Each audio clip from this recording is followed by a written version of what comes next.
স্বাগতম সকলোকে আমাৰ ইউটিউব চেনেলটোলৈ নিশ্চয় সকলে ভালে আছে।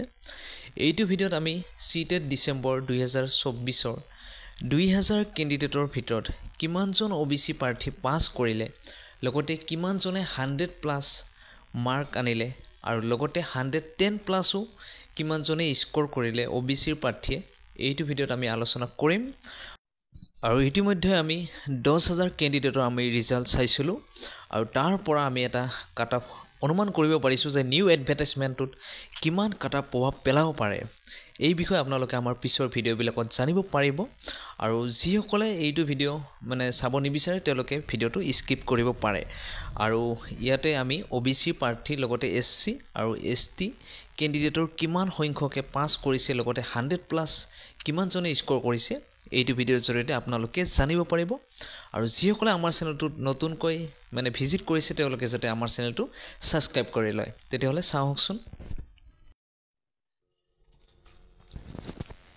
ইয়াতে আপোনালোকে ৰোল নম্বৰ দেখি আছে 1071000001 পৰা আৰম্ভ হৈছিলে আৰু 10710207 লৈ আমি ৰিজাল্টটো চাইছিলোঁ। টোটেল আমি 2074 জনৰ ৰিজাল্টটো চাইছিলোঁ। আৰু ইয়াতে আপোনালোকে দেখি আছে এইটো 1071000265 তালৈ ইউপিৰ পৰীক্ষাটো হৈছিলে, খালি ইউপি আছিলে। তাৰ পিছত কি হ'লে 265 পৰা বট এক্সামটো আৰম্ভ হৈছিলে, এলপি ইউপি মিলি। টোটেল আমি 2074 জন প্ৰাৰ্থীৰ ৰিজাল্টটো চাইছিলোঁ। 2074 ভিতৰত ওবিসিৰ কিমানজনে 100+ মাৰ্ক আনিলে বা 110+ মাৰ্ক আনিলে বা কিমানজন প্ৰাৰ্থীয়ে পাছ কৰিলে আপোনালোকে ইয়াতে দেখি আছে। ইয়াতে আপোনালোকে দেখিছে এলপি পাছ কৰা প্ৰাৰ্থীৰ সংখ্যা আছিল ওবিসিৰ 2074 ভিতৰত 294 জন।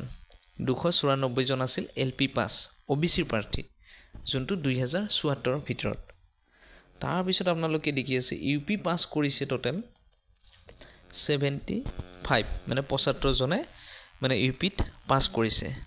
আৰু কোনোবা প্ৰাৰ্থী আছে দুটা মিলি পাছ কৰিছে, বট পাছ কৰিছে, আচলতে এলপি ইউপি দুটা মিলি। তে ওবিসি প্ৰাৰ্থী ইউপিত পাছ কৰা সংখ্যা হ'ল 75 জন আছিলে। তাৰপিছত আপোনালোকে দেখি আছে এলপিত ওবিসি প্ৰাৰ্থীয়ে 100+ স্কোৰ কৰা আছিলে, 75 জন আছিলে। 100+ স্কোৰ কৰিছে 75 জন। আৰু তাতে আপোনালোকে দেখি আছে 110 মাৰ্কৰ ওপৰত অনা প্ৰাৰ্থীৰ সংখ্যা আছিল ওবিসিৰ 17 জন আছিলে। ইয়াতে দেখি আছে এলপিত। তে 100+ কৰা টোটেল 2074 ভিতৰত আছিলে 75 জন আৰু 110+ৰ ওপৰত স্কোৰ কৰা প্ৰাৰ্থীৰ সংখ্যা আছিল ওবিসিৰ 17 জন আছিলে। তাৰপিছত আমি 2074 ভিতৰত এসসি পাছ কৰা ষ্টুডেণ্টৰ সংখ্যা আছিলে 32 জন। ইয়াতে ইউপিও পাছ কৰিছে এসসিৰ, এলপি ইউপি মিলি 32 জন আছিলে। এলপিত পাছ কৰা সংখ্যাটো বেছি আছিলে, ইউপিত 3 জন বা 2 জন মানহে পাছ কৰিছে। ঠিক সেইদৰে 2074 ভিতৰত এসটি পাছ কৰাৰ সংখ্যা আছিলে 58 জন। ইয়াতে আপোনালোকে দেখিছে 58 জন আছিলে। আৰু 2074 ভিতৰত টোটেল পাছ কৰাৰ সংখ্যাটো আছিলে আপোনালোকে দেখি আছে 477 জন আছিলে। তে আপোনালোকে দেখিলে টোটেল 2074 ভিতৰত 477 জন টোটেল কেণ্ডিডেট পাছ কৰিছে। এইটো টোটেল কেণ্ডিডেটে পাছ কৰিছে ইয়াতে। আৰু ওবিসিৰ প্ৰাৰ্থীৰ সংখ্যাটো বেছি আছিলে। আৰু এইটো 107, এইটো ডিব্ৰুগড়ৰ কোড হয়। তাত টোটেল কেণ্ডিডেটৰ সংখ্যা আছিলে 4500+ আছিলে। আৰু শিলচৰৰ কোডটো আছিলে 109ৰ পৰা, আৰু গুৱাহাটীৰ কোডটো আছিলে 108ৰ পৰা ষ্টাৰ্ট হৈছিলে। টোটেল এইবাৰ অসমত কেণ্ডিডেটৰ সংখ্যা আছিলে 28000 কেণ্ডিডেটে পৰীক্ষাটোত বহিছিলে। আৰু লগতে 28000ৰ আমি 10000 ষ্টুডেণ্টৰ কেণ্ডিডেটৰ আমি ৰিজাল্টটো ইতিমধ্যে দেখিলোঁ। আৰু কিমান সংখ্যক প্ৰাৰ্থী পাছ কৰিছে আৰু নিউ বিজ্ঞাপনত কেনেকুৱা প্ৰভাৱ পেলাব পাৰে আপোনালোকে পিছৰ ভিডিঅ'বিলাকত জানিব পাৰিব।